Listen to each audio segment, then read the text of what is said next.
Welcome back to the deep dive.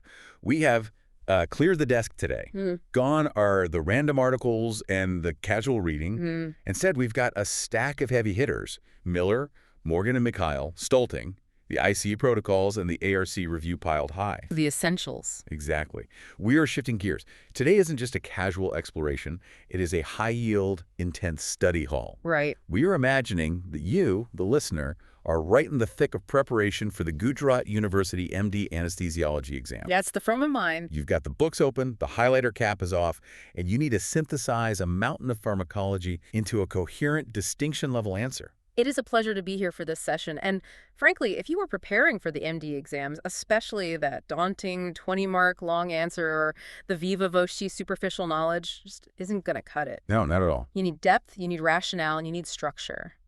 Today, we are tackling a topic that is arguably the absolute cornerstone of modern perioperative care: multimodal analgesia.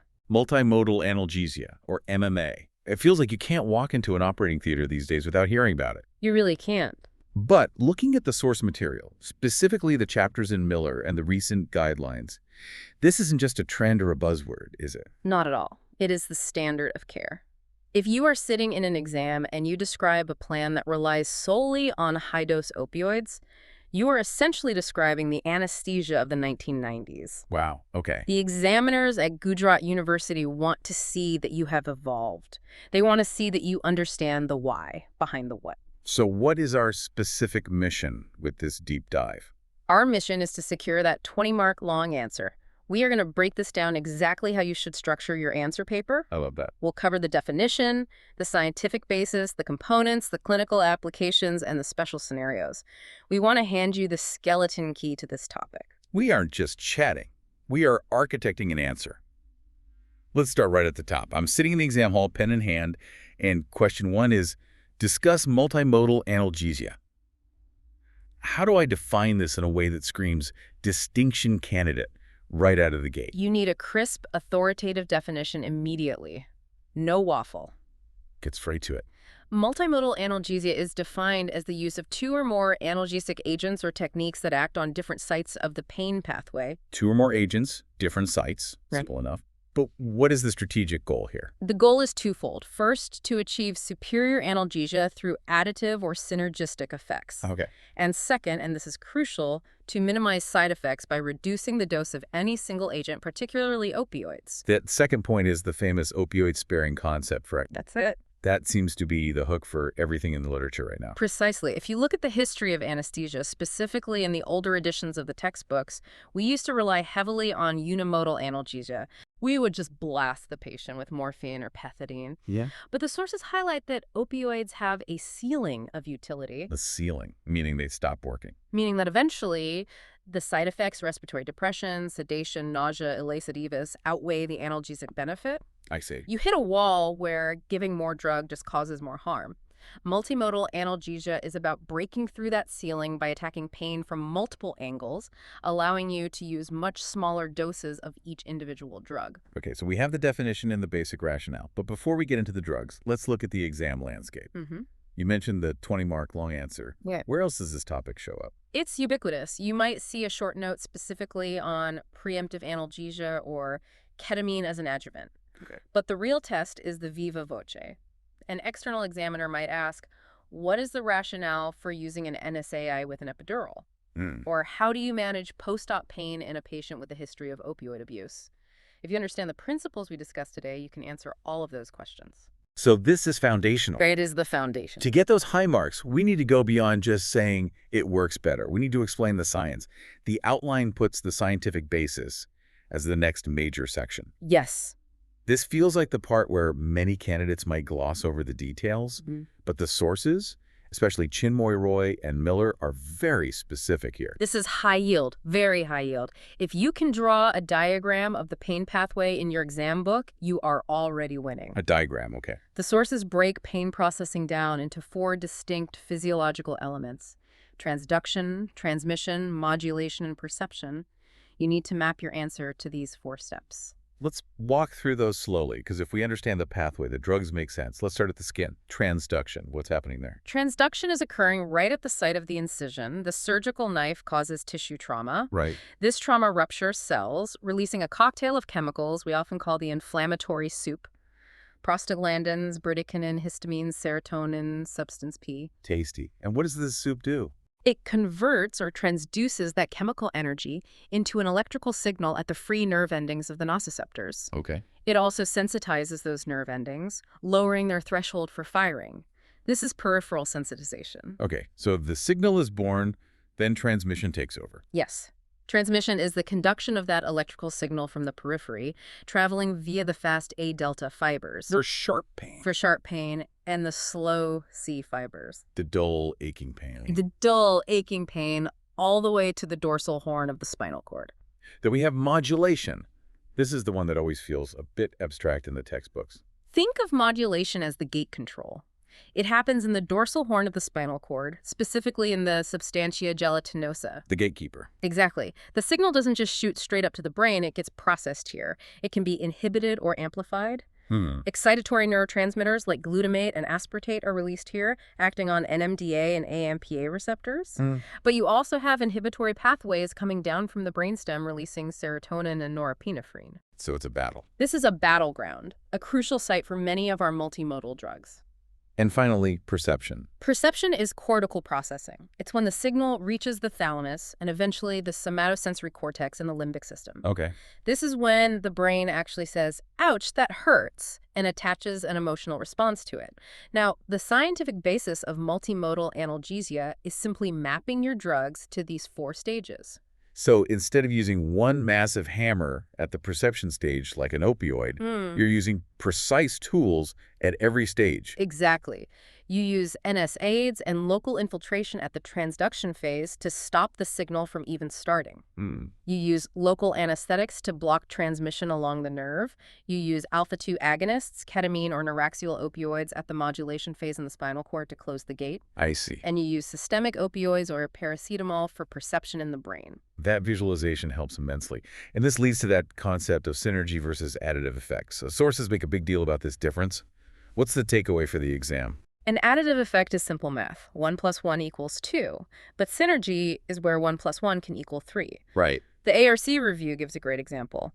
Paracetamol alone might give you less than 20% opioid sparing. Okay. Not huge. But if you combine it with an NSAID, you aren't just adding their effects, they work together to provide nearly 40–50% opioid sparing because they are hitting different targets. That is a massive difference clinically. And the ultimate goal here is reducing side effects, specifically regarding opioids. Yes, we have to talk about opioid-induced hyperalgesia, or OIH. This is a paradox. The more opioids you give, specifically large intraoperative doses of remifentanil or fentanyl, the more sensitive the patient can become to pain later. It upregulates the pain pathways. But the drug itself makes the pain worse in the long run. It can. By using a multimodal approach, you avoid that downward spiral. Okay, let's get into the nuts and bolts. Section 3 of our study session, the components of multimodal analgesia. This is the exam core. This is it. We need to talk about the drugs themselves. Let's start with the non-opioids, paracetamol. Acetaminophen or paracetamol. Do not underestimate this drug. Right. In the exam, do not just say it's a painkiller. You need to mention the mechanism to show you've read the deep dive material. It's surprising how elusive the mechanism of such a common drug is. What's the current consensus? It acts centrally. The leading theory is that it inhibits COX3, which is a variant of cyclooxygenase found in the brain. Okay. But it also activates descending serotonergic inhibitory pathways and interacts with the endocannabinoid system via the TRPV1 receptor. It interacts with the endocannabinoid system. I think most people miss that detail. It does. It's complex, but mentioning it shows the examiner you know your pharmacodynamics. The key clinical takeaway for the exam, however, is that IV paracetamol provides predictable plasma concentrations. It bypasses the first-pass metabolism.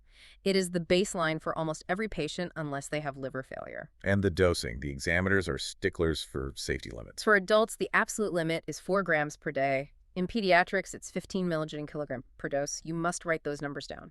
4 grams, 15 milligrams per kg. Got it. Safety is paramount. Hepatotoxicity is real if you overshoot. Moving on to NSAIDs ketorolac, diclofenac, ibuprofen. These are the heavy hitters for inflammation. They are. They work by inhibiting cyclooxygenase, or COX enzymes, which reduces prostaglandin synthesis. Right. Remember what we said about transduction. Prostaglandins sensitize the nociceptors. If you reduce the prostaglandins, you reduce the pain signal at the source. But NSAIDs are what you called a Viva trap in our pre-show notes. Why is that? Huge traps. If an examiner asks you about NSAIDs, immediately pivot to safety. You have to mention renal impairment, platelet dysfunction, and gastric ulceration. They will ask, can you give ketorolac to a patient with renal failure? And the answer is? The answer is a hard no. Prostaglandins are required to maintain renal blood flow. If you block them in a compromised kidney, you cause acute tubular necrosis. Right. And then there's the distinction between non-selective agents and the COX-2 selective agents like celecoxib. Yes. EOX1 protects the stomach lining and helps platelets aggregate. COX-2 is the one involved in inflammation. Okay. Selective COX-2 inhibitors are designed to spare the gastric mucosa and have less effect on platelets. This is why surgeons often prefer them in high bleeding risk surgeries like orthopedics. But, and this is key, they still carry renal risks. Do not give celecoxib to a renal failure patient thinking it's safe. It is not. Okay, let's talk about the elephant in the room, opioids. In a multimodal approach, where do they fit? Are we banning them? No, we aren't banning them. But they are relegated. Relegated. They are no longer the primary monotherapy. They are for rescue analgesia or as a background basal infusion in a patient-controlled analgesia or PCA pump. The source material mentions a paradox here. We want to spare opioids, but they are still the gold standard for severe pain. Correct. For severe visceral or nociceptive pain, nothing beats an opioid acting on the mu receptor. But the ICU protocols talk about analgosedation. You treat the pain first, often with a multimodal cocktail, and only use the opioid to top up. You don't use the opioid to sedate the patient. That's an old school mindset that leads to prolonged ventilation and Ileus. Got it. Now let's move to the adjuvants. This is where it gets really interesting for me. These aren't traditional painkillers, but they do magic in the background.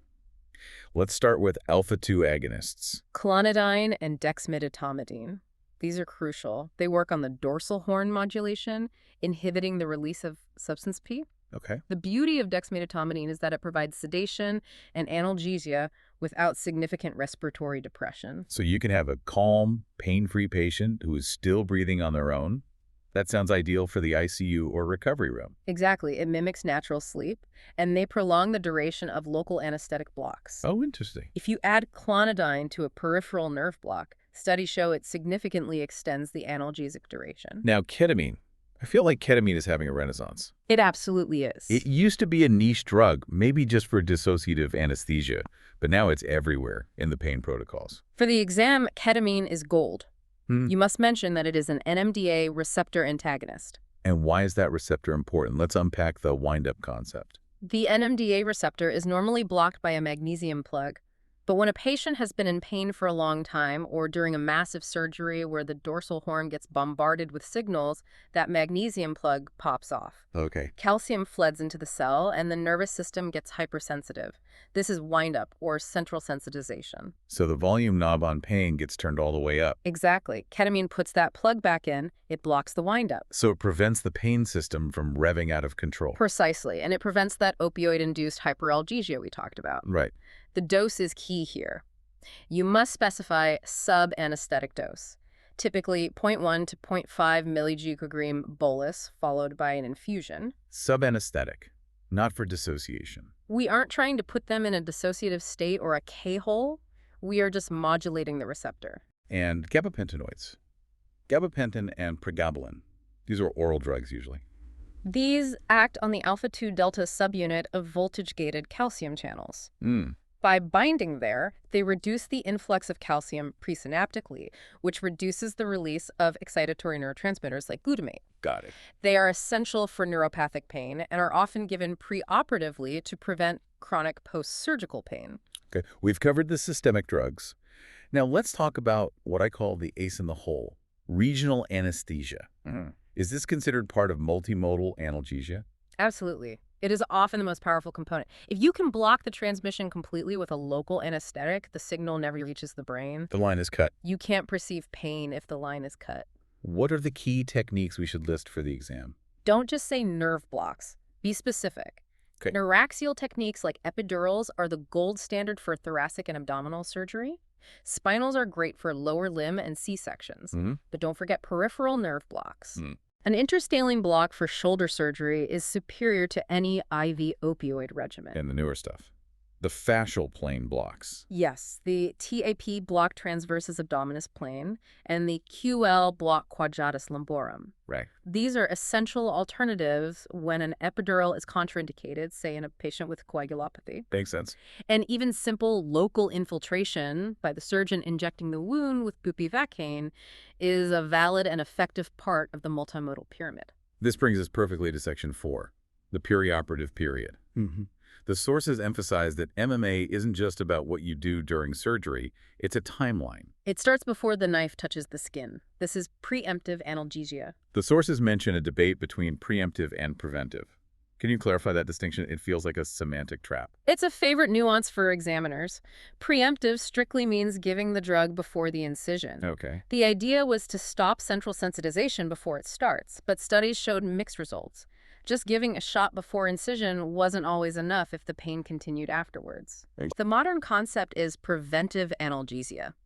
This means you block noxious stimuli throughout the entire perioperative period, pre-op, intra-op, and post-op to prevent the long-term neuroplastic changes that lead to chronic pain. So it's not just timing, it's duration and coverage. Exactly. Intraoperatively, you continue this with infusions, maybe lidocaine, magnesium, or ketamine combined with your regional block. And postoperatively, you transition to oral agents as soon as the patient can swallow.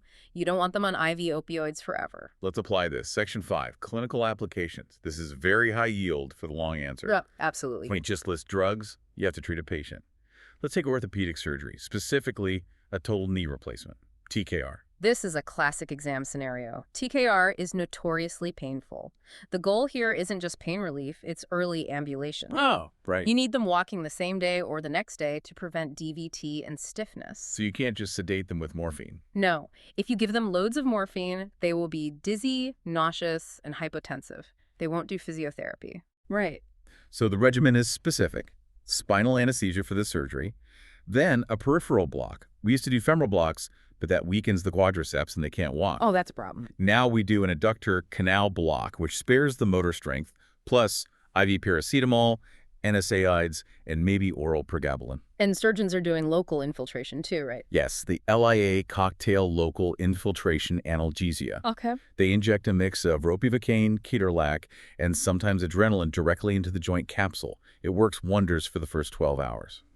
What about major abdominal surgery? Let's say a laparotomy for a bowel resection. Here, the enemy is Ileus. The gut stops working. Opioids cause Ileus. They paralyze the gut.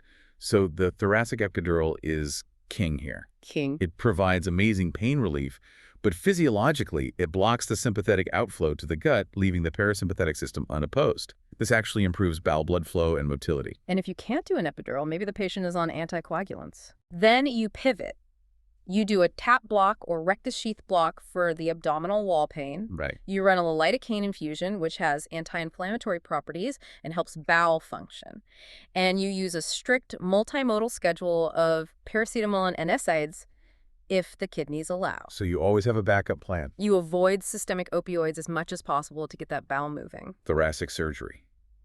Post-thoracotomy pain is brutal. It is, and it's dangerous. If the patient can't breathe deeply because of pain, they get splinting, atelectasis, and eventually pneumonia. A serious cascade. You need a thoracic epidural or a paravertebral block to numb the intercostal nerves. This is critical for respiratory mechanics. Systemic opioids alone just depress the respiratory drive, which is the last thing you want in a lung surgery patient. And lastly, daycare surgery. This is becoming more common. The goal here is street fitness. Street fitness, I like that. You want them home. So you use short-acting agents like fentanyl or remifentanil intra-op. You rely heavily on local infiltration and NSAIDs to manage the inflammation. You avoid heavy sedatives or long-acting adjuvants like large doses of clonidine that might make them too sleepy to be discharged. Right. If you give them 10 milligrams of morphine, they might be vomiting in the recovery room for 6 hours, and that fails the daycare criteria. This makes so much sense when you break it down by the clinical goal. Now let's summarize the advantages for Section 6. If I'm writing a bulleted list for the examiner, what goes on it? Think of the outcomes. First, improved pain control. Okay. So improved visual analog scale scores Mhm. compared to monotherapy. That's point 1. Yeah, scores. Got it. 2, opioid sparing. Reduction in total morphine consumption site, the 20-40% statistic from the ARC review. 20 to 40%. Good stat. 3, faster recovery. Earlier mobilization, earlier return of bowel function. Makes sense. 4, reduced complications. Less PONV, post-op nausea and vomiting. Less respiratory depression. All the things we hate about opioids. Exactly. And 5, patient satisfaction. Patients feel better and more in control. Perfect. But it's not all sunshine and rainbows. Section 7. Limitations and challenges.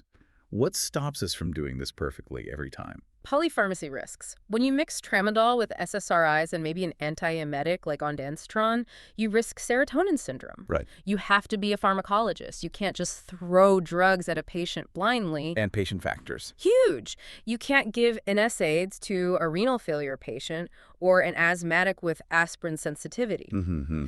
You can't give paracetamol to someone with fulminant liver failure. You can't put an epidural in someone with coagulopathy. So it's tailored. You have to tailor the multimodal cocktail to the patient's physiology. One size fits all is a recipe for disaster. And resources. Not every hospital has an ultrasound machine for nerve blocks or expensive IV acetaminophen. True. And it requires coordination. You need an acute pain service, APS, to manage these catheters and infusions. If the nurses on the ward aren't trained to manage an epidural, it's useless. A very practical point. Let's talk about special populations in Section 8. The exam loves to ask, how would you modify this for a child? Pediatric dosing is critical. You cannot guess. Paracetamol is 15 millibilliograms. You have to be precise. 15 milligrams per kilogram. Also, we use a lot of coddle blocks or penile blocks to supplement general anesthesia in kids because they spare opioids. All right. And remember, avoid aspirin in children due to the risk of Ray's syndrome. And the elderly. Start low, go slow. Their renal and hepatic clearance is reduced. They are very sensitive to benzodiazepines and opioids, which can cause delirium and cognitive dysfunction. Right. Post-op delirium is a huge problem. It is. Regional techniques are excellent in the elderly because they spare the aging brain from systemic sedation. A femoral nerve block for a hip fracture is much safer than morphine for an 80-year-old. What about the chronic pain patient? The patient on high-dose opioids at home. This is a nightmare scenario for many residents. It is the hardest challenge. These patients have upregulated pain receptors. The key here is do not stop their baseline opioids. Okay, that's counterintuitive but important. If you do, they go into acute withdrawal and their pain will be unmanageable. You continue their baseline dose, and then you must add multimodal layers on top. And this is where ketamine comes in. Ketamine is vital here to reset those sensitized NMDA receptors. That's a really important point. Don't stop the baseline. Okay, Section 9. ERAS. Enhanced Recovery After Surgery. How does MMA fit in? MMA is the cornerstone of ERAs. The cornerstone. You literally cannot have an ERAs protocol without multimodal analgesia. The whole point of ERAs is to attenuate the surgical stress response, the massive neuroendocrine surge of cortisol and catecholamines that happens during surgery. And pain drives that stress response. Exactly. By blocking the pain pathways, you blunt that stress response. This leads to what we call fast-track surgery, reduced length of stay, faster return to normal physiology. It transforms the patient from a passive victim of trauma to an active participant in recovery. We're getting close to the end. Section 10.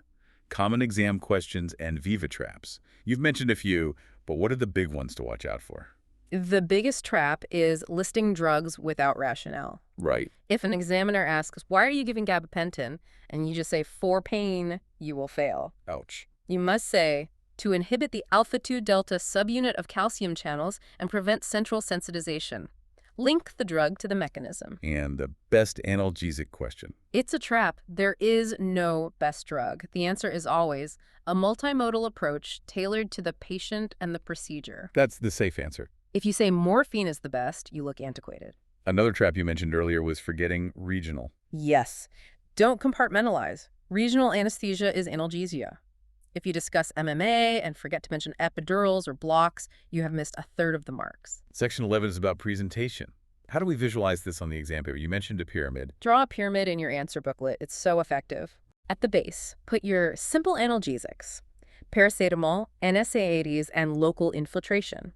These are for everyone, barring contraindications. A foundation. In the middle, put weak opioids like tramadol, if you use them, and regional blocks. Mm-hmm. And at the top, put strong opioids, but label them rescue only. Rescue only. This visual demonstrates that you understand the hierarchy of safety and efficacy. And the pain pathway diagram. Absolutely essential. Draw the nerve fiber, label transduction at the skin, transmission along the nerve, modulation at the spinal cord, and perception in the brain. Got it. Then draw arrows pointing to each site with the names of the drugs that work there.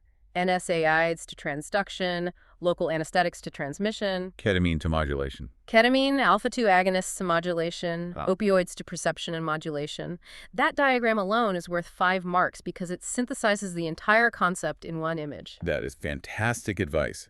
Visuals always help break up the text for the examiner who is likely tired of reading pages of scribble. And for structuring the 20 marker, follow the flow we just did. Definition, rationale, scientific basis with the pathway diagram, components with the pyramid, a clinical scenario pick, TKR or laparotomy, and then your conclusion. Speaking of conclusion, section 12, let's wrap us up. What is our high-yield recap? Let's bullet point it for the listeners. Ready? Ready. 1. Definition is 2 or more agents acting on different sites. Okay. 2. The goal is synergy. That's your 1 + 1 = 3 and reduced side effects. Got it. 3. Key mechanism. Hitting transduction, transmission, modulation, and perception. You have to list them. Mm-hmm. 4. The drugs.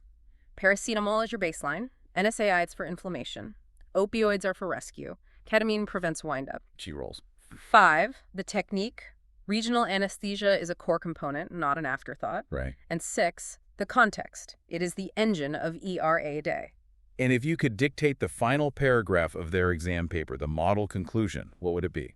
I would write this, and you should almost memorize this structure. In conclusion, multimodal analgesia represents the standard of care in modern anesthesiology. It shifts the paradigm from reactive, unimodal pain treatment to a proactive, preventive, and mechanism-based management strategy. By targeting specific receptors along the pain pathway, it facilitates holistic patient recovery, reduces opioid-related morbidity, and is integral to the success of enhanced recovery after surgery protocols. That is the kind of summary that gets the distinction. Professor, thank you for this masterclass. A pleasure. This feels like we've condensed 3 chapters of Miller into a single commute. My pleasure. It's all about understanding the physiology. Once you know the mechanism, the drugs are just tools in your belt. To our learner out there preparing for the Gujarat University exams, visualize that pain pathway diagram. Close your eyes and place the drugs on the map. You have the knowledge. Now just structure it. Go crush that 20 marker. Good luck. See you on the next deep dive.